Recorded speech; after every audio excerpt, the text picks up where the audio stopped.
ตอนนี้ซาวตีสิให้พี่น้องเบิ่งเนาะใส่อย่างแรกมีหยังแน่แป้งเด็กน้อยเนาะแป้งเด็กปรุงชูรสเนาะรสดีขนอเนาะใส่กับผัดหมูหรือว่าครัวซีนต่างๆเนาะทุกคนนี่ก็แป้งนัวว่าอายิโนโตะอายิโนโมโตะเนาะอายิโนโมโตะเป็นแป้งนัวฝั่งไทยครั้งแรกสาวตีลาเอ็กสิได้กินเนาะใส่กับแกงหน่อไม้มันจะเป็นจังไดเดี๋ยวเราไปชิมกันเนาะสบู่แฟบเนาะเป้าซูเปอร์ฮีโร่ไว้เนาะถ้าอยู่ลาวก็ราคาน่าจะประมาณแสนเนาะประมาณแสนกีบเนาะทุกคนเนาะมันเป็นพาว อันนี้กุนเชียงเฮ็ดอะไรกินกุนเชียงนี่ทอดเนาะผัดก็ได้ผัดโอเคกุนเชียงทุกคนเป็นขนมของหวานไดฟูกุเนาะกับแก้มได้เลยเนาะกับแก้มกับมังหุงอันนี้แมนตำบังพุงเนาะ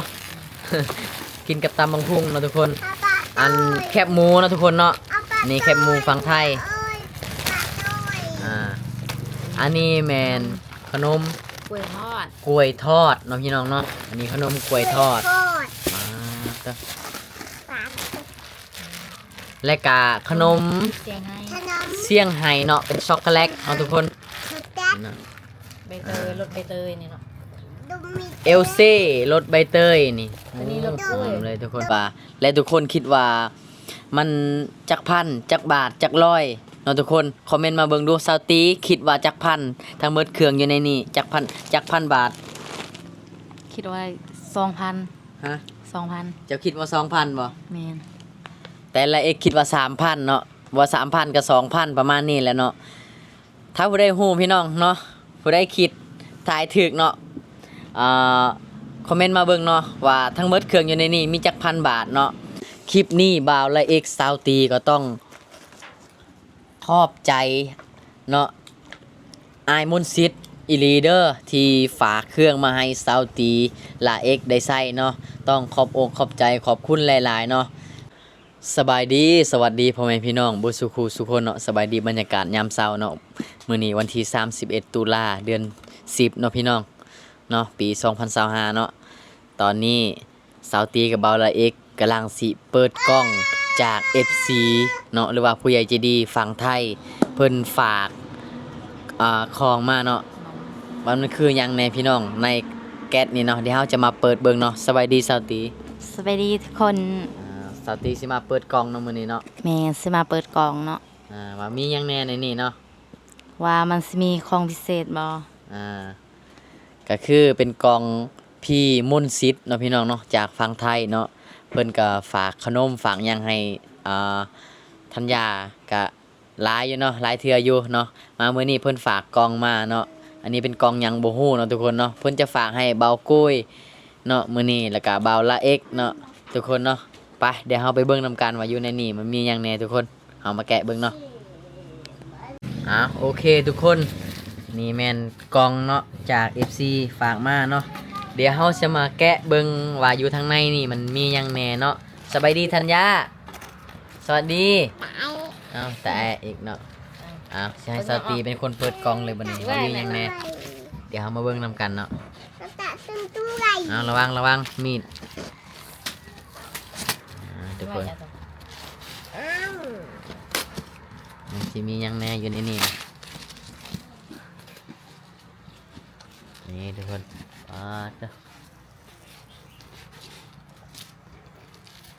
แกะเป็นอยู่บ่ว่ายาโตเปี๊ยะจะอูนะเนี่ยเบิ่งธัญญากับยักแกะคือกันเนาะธัญญาโอ้มันเอาแคลกัดเลยเนาะโคตรขนาดธัญญาโอ้โหเนาะมันยังดีเนาะเพิ่นฝากมาทางคนทรงมีใส่เนาะพี่น้อง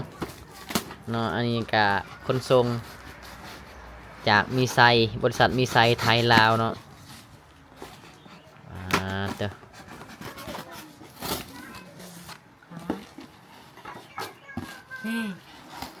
นี่แป้งแล้วเนาะเด้อนี่นี่ ซื้อ2แถม1 แป้ง โคมาดู ยังซื้อจังไดวะซื้อแป้งจังไดนี่เดี๋ยวมาเบิ่งราคาก่อนราคาเขาขายจังไดนี่เนาะพี่น้องมันมีราคาอยู่บ่ในนี้ฟาดพี่น้องแป้งของแท้เนาะจากฝั่งไทยเลยพี่น้องโคโดโมะเนาะโอ้แป้งดีเลยเนาะธัญญาใส่แป้งเด้อใส่ อาจารย์ทำไม ทุหญ้า เด้อ เถอะเนี่ย ทุญาเบิ่งโดนี่ เถอะเนี่ย ขอบใจเด้อ ขอบใจเด้อ ขอบคุณหลาย ทุกท่านละลาย ๆ ขอให้อยู่ดีมีแห้ง ไม่แห้ง มีความสุขตลอดไปเด้อ ไป บายบาย บ๊ายบาย โอเคเนาะธัญญาดีใจแห้งเปิดกล่อง ว้า ได้ ว ฟู อันนี้ขนมเนาะพี่น้องเนาะ อันนี้เนาะเป็นแป้งเนาะทุกคน เดี๋ยวจังหน่อยเอามาเซ็กเบิ่งราคาเนาะ นี่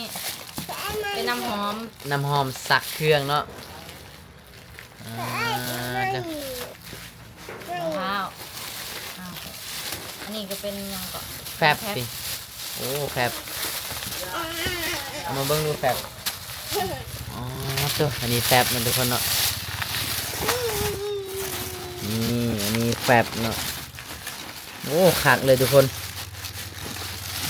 ตัวมันบ่มีราคาอยู่ในนี้เลยเนาะอ่า แล้วมีนกกดเอ็ดเลย ใช่ เป็นนัว แป้งนัวเนาะ โอ้ บาทนี่แหละบาวละเอกซาวตี จะได้ซิมปรุงชูรสฝั่งไทยเนาะฝั่งไทยเอิ้นว่าปรุงชูรสฝั่งลาวเอิ้นว่าแป้งนัวเนาะพี่น้อง อันนี้ก็คุณเชียง นี่คุณเสียงบ่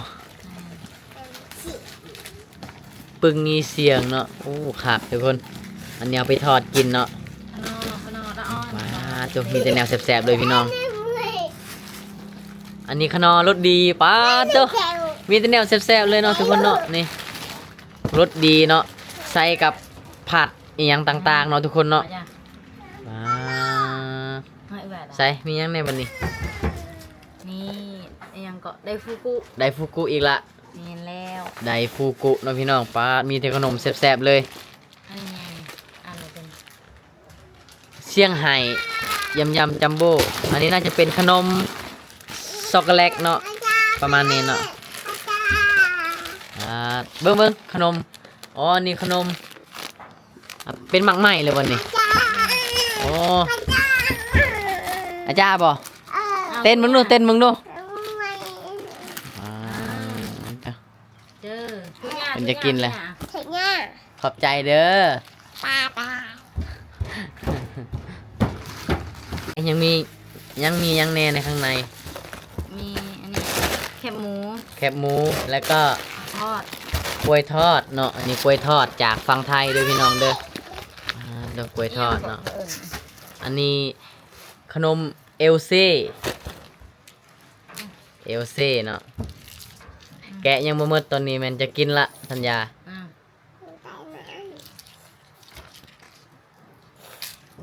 อ่าไป มียังแน่บัดนี้ หมดแล้วตา อ๋อเอลเซ่เนาะเอลเซ่ซองฮอแล้วก็มีอันนี้คือแคบหมูจากฝั่งไทยเนาะพี่น้องโอ้อายเพิ่นใจะดีหลายบัดนี้นี่เนาะอันนี้เป็นแนวซักเครื่องเนาะทุกคนเนาะ น้ำหอมสักเครื่องเนาะอันนี้เนาะอันยังเขาเอิ้นจังไดอ่านจังไดวะคอมเฟิร์ตเนาะอันนี้เขาจะแซ่เครื่องเขาซักแล้วมันจะหอมเนาะพี่น้องนี่เนาะทุกคนมันเป็นยูราวนี้ได้เลยอ่า ถ้าเกิดว่าอยู่ลาวเบิ้งดูคอยเบิ้งราคาดูมันมีราคาบนในนี้บ่มีเนาะถ้าอยู่ลาวนี่ตกเท่าไรสติได้บ่50,000 โอ้อะไร50-60,000กีบพุ่นเนาะแพงเด้อทุกคนเด้ออันนี้ไว้ซักเครื่องเนาะโอ้เฮาจะบ่ต้องฉีกอันกระทงมันเลยเนาะมันจะมีผ่าที่มันมองเปิดเลยเนาะนี่เป็นผ่ากวดคล้ายๆคือกวดกระตุกนี่แหละทุกคนจะให้ซาวตี้เก็บไว้เนาะอันนี้เนาะอันนี้แม่นทอดกล้วยตอนนี้ซาวตี้สิให้พี่น้องเบิ่งเนาะใส่อย่างแรกมีหยังแน่ แป้งเด็กน้อยเนาะ แป้งเด็กม้อย แป้ง แป้งในหู แป้งแป้งเด็กน้อย อย่าตัดตัวนี้เด้อ แป้งเด็กน้อยเนาะอ่านว่าจังใดคิโดโมะ แม่นสบอก นี่ในภาษาไทย โคโดโมะเนาะโคโดโมะราคาแม่นจักบาทจักร้อยพี่น้องอันนี้เนาะจักพันอันนี้บูฮูเลยเอามาวางนี่ก่อนต่อไปปรุงชูรสเนาะ รสดี รสดีขนอเนาะใส่กับผัดหมูหรือว่าครัวซีนต่างๆเนาะทุกคนต่อไปทุกคนนี่เนาะรสดีเนาะ นี่กันเป็นนัว แป้งนัว ว่า อายิโนโตะอายิโนโมโตะเนาะอายิโนโมโตะเป็นแป้งนัวฝั่งไทยครั้งแรกสาวตีลาเอ็กซ์สิได้กินเนาะใส่กับแกงหน่อไม้มันจะเป็นยังไงเดี๋ยวเราไปชิมกันเนาะกันแล้ว อันนี้แม่น บูแพด สบู่แฟบเนาะเป้าซูเปอร์ ฮีโร่ ไว้เนาะถ้าอยู่ลาวก็ราคาน่าจะประมาณแสนเนาะ แม่น ประมาณแสนกีบเนาะทุกคน เพ เนาะ ราะว่ามันเป็นของไทย นี่โอ้เป็นของไทยนี่เป็นของดีหมดเนาะทุกคนเนาะอย่างดีหมดทุกอย่างเนาะ ของคาว อันนี้กุนเชียงเฮ็ดอะไรกินกุนเชียงนี่ ทอด ทอดเนาะ พัดก็ได้พัด ทอด เสร็จ ผัดโอเคกุนเชียงทุกคน เป็นขนมของหวาน ขนมของหวานไดฟูกุเนาะ กับแก้มได้เลยเนาะกับแก้มกับหมักหุง อันนี้แมนตำบังพุงเนาะ กินกับตำบังพุงเนาะทุกคน อันแคบหมูเนาะทุกคนเนาะอันนี้แคบหมูฝั่งไทยอันนี้แมนขนม กล้วยทอด กล้วยทอดเนาะพี่น้องเนาะอันนี้ขนมกล้วยทอด โคตร อ่าต่อ ปาก และกาขนม เสียงให้ ขนม เซี่ยงไฮ้เนาะเป็นช็อกโกแลตเนาะทุกคน สุดแจ๊ก นะ ใบเตยรสใบเตยนี่เนาะ ดูมี เอลเซ่รสใบเตยนี่ อันนี้รสกล้วย หอมเลยทุกคน ดูมีตื้อ โอ้สีคือกันเนาะแต่ว่ารสมันต่างกันเนาะ อันนี้รสกล้วย อันนี้ หม รสกล้วยเอลซี เอล ทุกคน ซีอีกแล้ว เอลเซ่เนาะ เอลซี เอลซีนี่ แล้วก็ขนมหมากไหม้เนาะนี่เนาะหมากหยังเนาะหมากคอแลนด์บ่วะ แม่นมากเลย บ่แม่นบ่ เอียงก็เอิญมา อันนี้ต่อ ฮะ สุดท้ายเนาะ คอมเฟิร์ตเนาะอู้ตัวนี้น่าจะหอมคักเนาะทุกคน ใช่ นี่เนาะลองดมภายนอกแล้วยังหอมเลยทุกคน ถ้าเฮาแส่เครื่องนี่คือสิหอมคักเนาะ แว่แว่ แต่ น้ำเดียวล้าง บ่ซักเครื่องก็ใส่ได้เนาะนี่เนาะเครื่องแบบเฮาบ่ซักนะเฮาทาเอามันก็หอมอยู่เนาะ โบแล้ว เป็นว่าซักเครื่องแล้วก็แช่ตัวนี้แล้วก็ตากแล้วมันก็หอมลายมือ เนาะเจ้าในเมืองหน่อยหนึงเนาะข่อยบ้านนอกแฮงอีหลีเนาะทุกคน อันนี้แม่นเครื่องทั้งหมดเนาะทุกคนเนาะที่เพิ่นฝากมาเนาะทุกคนตอนนี้แม่นเบาละเอ็กซาวตีแม่นแกะเครื่องออกมาแล้วเนาะเป็นของกินแน่แล้วก็มีขนมมีแนวซักผ้าเนาะมีแนวซักเครื่องมีแนวแป้ง แป้งมีสบู่มีแฟบมีปรุงชูรสเนาะหลายๆอย่างเนาะทุกคนเนาะอยู่ในแก๊สนี่เนาะทั้งเบิดในนี่และตอนนี้เบาละเอกสิมาถามทุกคนว่าอยู่ในแก๊สนี่ทั้งหมดแม่นราคาเท่าใดเนาะพี่น้องผู้ใดฮู้แน่เนาะผู้ใดทายถูกเนาะทุกคนเนาะตอนนี้ละเอกก็บ่ฮู้นะว่าเพิ่นน่ะซื้อมาเพิ่นจัดของมาแบบนี้นะเต็มแก๊สหนึงแบบ4ของกินแบบนี้ราคาเท่าใดเนาะพี่น้องละเอกคือบ่ฮู้จักเลยเนาะราคาเนาะแต่ละเอกคิดว่าแพงเนาะละเอกคิดว่าประมาณอยู่ 3-4 พันเนาะทั้งหมดเครื่องอยู่ในนี่เนาะและเอกคิดว่าและทุกคนคิดว่ามันจักพันจักบาทจักร้อยเนาะทุกคนคอมเมนต์มาเบิ่งดูซาวตีคิดว่าจักพันทั้งหมดเครื่องอยู่ในนี่จักพันบาท คิดว่า2,000 ฮะ 2,000 เจ้าคิดว่า 2,000บ่ แม่น แต่ละเอกคิดว่า 3,000เนาะว่า 3,000 กับ 2,000 ประมาณนี้แหละเนาะถ้าผู้ใดฮู้พี่น้องเนาะผู้ใดคิดทายถูกเนาะคอมเมนต์มาเบิ่งเนาะว่าทั้งหมดเครื่องอยู่ในนี้มีจักพันบาทเนาะมีจักร้อยเนาะไผฮู้คอมเมนต์บอกเดี๋ยวลาเอ็กสิมาเฉลยแล้วก็ลาเอ็กสิไปถามเบิ่งอัน ผู้ใหญ่ใจดีเนาะที่ฝากให้นะเนาะผู้ใหญ่ใจดีหรือว่า FC ที่ฝากให้ว่าทั้งเบิดเครื่องอยู่ในนี่เพิ่นซื้อมาเพิ่นจัดมาแม่นเท่าใดเนาะตอนนี้ละเอกก็บ่ฮู้เพราะว่ายังบ่ได้ถามเพิ่นเลยเนาะเอาทุกคนบ่าวละเอกก็ต้องขอบอกขอบใจเนาะ FC หรือว่าผู้ใหญ่ใจดีฝั่งไทยเนาะบ่าวละเอกซาวตีแม่น ขอบใจหลายๆเด้อที่ฝากเครื่องมาให้เซาตี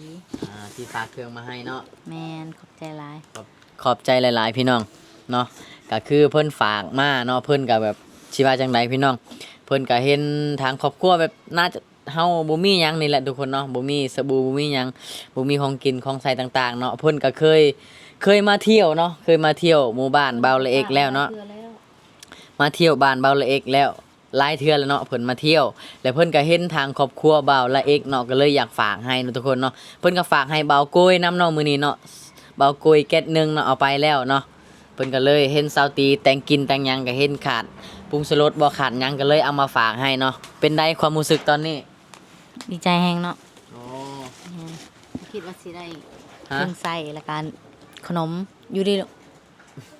ขอบใจดูทุญาเบิ่งทุญาหลายๆเด้อเนาะและเอ็กซาวตีกับบ่คิดเนาะว่าเพิ่นสิมาฝากเครื่องให้รอบนี้หลายแห้งเนาะแต่ก่อนนะเพิ่นจะฝากขนม2ถุง3ถุงจังซี่เนาะพี่น้องแต่เพิ่นฝากรอบนี้และเอ็กคิดว่าหลายที่สุดแล้วเนาะซาวตีเนาะ แม่นสุดก่อนก็ลายอยู่แต่สุดนี้ลายกว่า เนาะตอนนี้ซาวตีก็ได้แฟบซักเครื่องแล้วเนาะบ้านนี้ซาวตีก็สิได้ซักเครื่องให้